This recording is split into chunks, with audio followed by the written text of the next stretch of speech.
উৎসাহ নিয়ে ছুটছেন নিজ নিজ এলাকায়। আর এ নিয়ে বিস্তারিত জানাতে গাবতলী বাসস্ট্যান্ড থেকে যুক্ত হচ্ছেন আমার সহকর্মী শাহরিয়ার জামান পুলক। যাচ্ছে তার কাছে। পুলক, ভোট দিতে মানুষ ঢাকা ছাড়ছেন, যাচ্ছেন নিজের এলাকায়, কেমন ভিড় দেখছেন গাবতলী বাস স্ট্যান্ডে একটু জানান আমাদের। লাইবা, ধন্যবাদ। আজকে সকাল থেকে আমরা বিভিন্ন বাস স্ট্যান্ড এলাকা ঘুরেছি। বর্তমানে আমি আছি গাবতলী বাস স্ট্যান্ডে এবং আমি যদি একটু বর্তমান চিত্রটি দেখাতে চাই, এখানে কিন্তু যারা যাত্রী, সাধারণ যাত্রীরা রয়েছেন, সেই যাত্রীদের কিন্তু উপচে পড়া ভিড় রয়েছে। কিন্তু যাত্রীরা যা বলছেন যে একটি পরিবর্তনের জন্য তারা আজকে ঢাকা ছাড়ছেন, তারা একটি নতুন রাজনীতি বন্দোবস্তের জন্য, তারা একটি নতুন যাতে নতুন একটা রাজনৈতিক পট পরিবর্তন হয়, প্রেক্ষাপট আসে, সেজন্য তারা কিন্তু ভোট দিতে চাচ্ছেন। কিন্তু প্রেক্ষাপটটি শুরু হওয়ার আগে কিন্তু ভিন্ন বাস্তবতায় উঠে আসছে যে এই যে বাসগুলো ছেড়ে যাচ্ছে, প্রতিটি বাসেই কিন্তু যাত্রীদের ভোগান্তি শেষ নেই। তারা একে তো টিকিট পাচ্ছে না, অন্যতে যেসব বাসে সাধারণ ভাড়া 200 থেকে 300 টাকা, সেই সব বাসেও কিন্তু তারা 400 থেকে 500 টাকা, নির্ধারিত মূল্যে 400 থেকে 500 টাকা বেশি ভাড়া চাচ্ছে তারা। আমি যদি একটু একজন সাধারণ যাত্রীর সাথে একটু কথা বলতে চাই, জি একটু বলবেন যে কীরকম পাচ্ছেন, নাকি আপনাদের কাছে বেশি ভাড়া চাওয়া হচ্ছে? হ্যাঁ, আমাদের কাছ থেকে ডাবল ভাড়া নেওয়া হচ্ছে। যেখানে 150 টাকা ভাড়া, সেখানে 300 টাকা করে ভাড়া নিচ্ছে। প্রতিটা গাড়ি ফিক্সড করে রাখছে 300, এর নিচে যাওয়া যাবে না। এখন আমরা তো ভোগান্তির মধ্যে আছি, কারণ আমাদের এখন যাওয়াটা দরকার না। এখন আমাদের দায়িত্ব, তাই আমরা যাওয়ার জন্য বের হয়েছি। এখন গাড়ির জন্য আমাদের যাওয়া হচ্ছে না। আমরা খুব মানে কষ্টের মধ্যে আছি। সব যাত্রী একই অবস্থা, কিন্তু কেউ কিছু বলতেছে না। আর গাড়িওয়ালারা এই সুযোগে ভাড়া ডাবল করে নিয়ে নিচ্ছে। যেমন শুনছিলেন যে এই যে ভোগান্তি, যাত্রীদের যে ভোগান্তি, এই কিন্তু এই শুধু একজন দুজন না, এখানে কিন্তু যারা আজকে রওনা দিয়েছেন যাদের গন্তব্যের উদ্দেশ্যে, এই গাবতলী এলাকাটি মূলত গাবতলী বাস স্ট্যান্ড থেকে কিন্তু উত্তরাঞ্চলের বাসগুলো কিন্তু বেশিরভাগই যাতায়াত করে। এবং এই যে উত্তরাঞ্চলের যে যাত্রীরা, তারা কিন্তু এই ভোগান্তির কথাই বলছিলেন সকাল থেকে। তারা একটা তো বাস পাচ্ছে না, অন্যদিকে গন্তব্যেও যেতে পারছে না। তো লাইবা, আমার কাছে এই ছিল গাবতলী এলাকার থেকে সর্বশেষ পরিস্থিতি। গাবতলী বাসস্ট্যান্ড থেকে যুক্ত ছিলেন সহকর্মী শাহরিয়ার জামান পুলক, জানাচ্ছিলেন ঘরমুখ মানুষের যাত্রার খবর। এবারে নির্বাচনের ছুটিতে সড়কে ঘরমুখ মানুষের চাপ কিছুটা বেশি, আর এই সুযোগে যাত্রীদের কাছ থেকে বাড়তি ভাড়া আদায়ের অভিযোগ উঠেছে। আর এই নিয়ে জানাতে সাভার থেকে যুক্ত হচ্ছেন হুমায়ুন কবির। হুমায়ুন, যেমনটি বলছিলাম যে সড়কে ঘরমুখ মানুষের চাপ এমনিতেই বেশি এবং তার ভেতর একটা বাড়তি ভাড়া আদায়ের অভিযোগ রয়েছে। সব মিলিয়ে কি তথ্য রয়েছে আপনার কাছে একটু জানতে চাই। লাইবা, ঘরমুখী মানুষ কিন্তু নগর ছাড়তে শুরু করেছে নির্বাচনকে সামনে রেখে। গতকালই আসলে শেষ কর্মদিবস ছিল। আজ থেকে কিন্তু টানা 3 দিনের ছুটি। নির্বাচন ঘিরে আসলে শিল্পাঞ্চল সাভার আশুলিয়ার মানুষ নগর ছাড়ছে। কিন্তু আমরা দেখেছি গতকাল রাত থেকেই কিন্তু মানুষের চাপ বেড়েছে, সড়কে যানবাহনের চাপ বেড়েছে, যানবাহনের ধীরগতি লক্ষ্য করা গেছে। পাশাপাশি যারা যাত্রী সাধারণ রয়েছে, তাদের কিন্তু বড় ধরনের অভিযোগ পরিলক্ষিত হয়েছে। তারা বলছেন ভাড়া প্রায় দ্বিগুণ ভাড়া চাওয়া হচ্ছে, এবং যাত্রী হয়রানির যে একটা বিষয়, সেটা কিন্তু পরিলক্ষিত হয়েছে। সড়কে আসলে আপনি দেখতে পাচ্ছেন যে কি পরিমাণ মানুষ রয়েছে। শিশু, বৃদ্ধ, সব বয়সের মানুষের কিন্তু ভিড় করেছে। বিশেষ করে শিল্পাঞ্চল সাভার আশুলিয়ার যারা তারা কিন্তু গার্মেন্টস কারখানাগুলোতে বেশি কর্মরত, তারা আসলে ভোট দেওয়ার উদ্দেশ্যে বাড়ি ছাড়ছেন।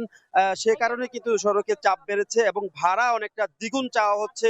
এবং আমরা এই ভাড়ার বিষয়ে সংশ্লিষ্ট যারা রয়েছেন, বাস মালিক এবং যারা বাসের কাউন্টারগুলোর সাথে কথা বলেছি, তারা বলছেন তারা আসলে ভাড়া বেশি চাচ্ছেন না। অন্যদিকে যাত্রী যারা রয়েছেন, তারা কিন্তু বলছেন দ্বিগুণ ভাড়া হাঁকানো হচ্ছে। এবং এইসব ভাড়া বেশি নেওয়া হচ্ছে, যাত্রী হয়রানি করা হচ্ছে, সড়কে ধীরগতি, এইসব বিষয়গুলো আসলে তদারকি করা হচ্ছে না।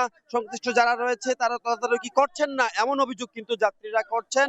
এবং আরেকটা জিনিস একটু জানিয়ে রাখছি যে সাভারের এই যে শিল্পাঞ্চল সাভার আশুলিয়ার মানুষ যখন আসলে 3 দিনের ছুটিতে বাড়ি ফিরছেন, সেই প্রভাব কিন্তু ভোটের বাক্সেও পড়বে, এমনটাই কিন্তু ধারণা করা হচ্ছে। কারণ শিল্পাঞ্চল সাভার আশুলিয়ার যে 7,47,070 ভোট রয়েছে, তার অধিকাংশই কিন্তু অধিকাংশ প্রায় অর্ধেকের কাছাকাছি কিন্তু গার্মেন্টস শ্রমিক রয়েছে। তো তারা আসলে যদি এই যে ঘর ছাড়ছেন, তারা এখান থেকে বাড়ির উদ্দেশ্যে রওনা দিচ্ছেন, তারা দেশে গিয়ে ছুটি কাটাবেন। এমন কারণেই কিন্তু সে কারণেই কিন্তু এই ভোটের বাক্সে যে ভোট কতটুকু কাস্ট হবে সেটি নিয়েও কিন্তু একটি প্রশ্ন দেখা দিয়েছে। কারণ এই যে শিল্পাঞ্চল সাভার আশুলিয়ার যে সাধারণ মানুষ যারা রয়েছে তারা তারা নির্বাচনের ছুটিতে সড়কে বাড়ছে ঘরমুখো মানুষের চাপ, আর তারই খবর জানাচ্ছিলেন হুমায়ুন কবির। দর্শক, ত্রস্যের চাপ কিছুটা বেশি। আর এই মুহূর্তে কমলাপুর রেলওয়ে স্টেশনে রয়েছেন আমাদের সহকর্মী ফরহাদ বিন নূর, যুক্ত হচ্ছে তার কাছে। ফরহাদ, কেমন দেখছেন কমলাপুরের পরিস্থিতি? আমরা দেখছিলাম যে ট্রেনের ছাদেও উঠে মানুষ যাচ্ছেন তাদের আপন গন্তব্যে। এই মুহূর্তে জানতে চাইছি আপনার কাছ থেকে।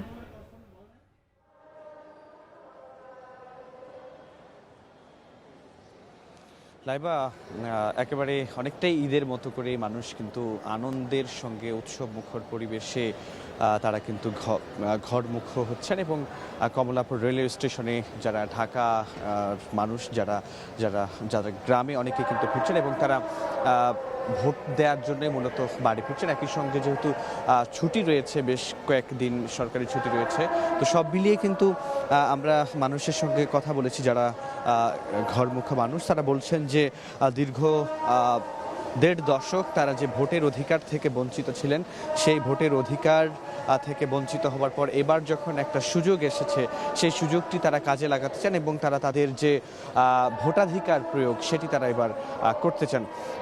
আমরা তাদের সঙ্গে কথা বলেছি। একই সঙ্গে আমরা দেখছি যে এখন কমলাপুর রেলওয়ে স্টেশনের গেটে কিন্তু আমরা দেখছি যে মানুষ এখানে ভিড় করছে, তারা ভিতরে ঢুকছে এবং এখানে কিন্তু যারা কমলাপুর রেলওয়ে স্টেশনে যারা দায়িত্বশীল রয়েছেন, যারা এখানে কর্মকর্তা কর্মচারী, তারা কিন্তু টিকিট চেক করে তাদেরকে ভিতরে ঢুকাচ্ছেন। আমরা এখানকার যিনি স্টেশন ম্যানেজার তার সঙ্গে এসে কথা বলেছি। তিনি বলেছেন যে সকাল থেকেই মূলত এখানে আমরা দেখেছি যে ভিড়ভাড়টা একটু বেশি ছিল এবং অনেকেই আসলে টিকিট না পেয়েও কিন্তু তারা স্ট্যান্ডিং টিকিটের মাধ্যমে তারা যাচ্ছেন এবং ছাদেও কোথাও কোথাও দেখা গেছে মানুষকে যেতে। তো সব মিলিয়ে আমরা কমলাপুর রেলওয়ে স্টেশনের যে চিত্রটি দেখেছি, এখন থেকে যে কটি ট্রেন সকাল থেকে ছেড়ে গিয়েছে, প্রত্যেকটি ট্রেনই আসলে অনেক বেশি মানুষ ছিল, উপচে পড়া ভিড় ছিল এবং আরও কিছুক্ষণের মধ্যে আরও কয়েকটি ট্রেন ছাড়বে। আমরা কমলাপুর রেলওয়ে স্টেশনে সেটিকে কেন্দ্র করেও কিন্তু অনেকটাই ভিড় এই মুহূর্তে, মানুষের ভিড় কিন্তু আমরা এই মুহূর্তে খেয়াল করছি। এবং মানুষের যে আসলে চাওয়া এবং তাদের চোখে মুখে চাহনিতে আসলে যেই ভোট দেওয়ার জন্য যে তারা মুখিয়ে আছে সেটি কিন্তু একেবারে স্পষ্ট। এবং তারা তাদের বাড়িতে গিয়ে একটি হচ্ছে গণভোটে ভোট দেবেন হ্যাঁ অথবা নাতে, এবং তাদের পছন্দের যে প্রার্থী বা প্রতীক রয়েছে সেখানে তারা ভোট দেওয়ার জন্য মুখিয়ে রয়েছেন। সেজন্যই তারা বাড়ি ফিরছে কমলাপুর রেলওয়ে স্টেশন থেকে। তো এই ছিল লাইভা আমার কাছে কমলাপুর রেলওয়ে স্টেশন থেকে সবশেষ তথ্য।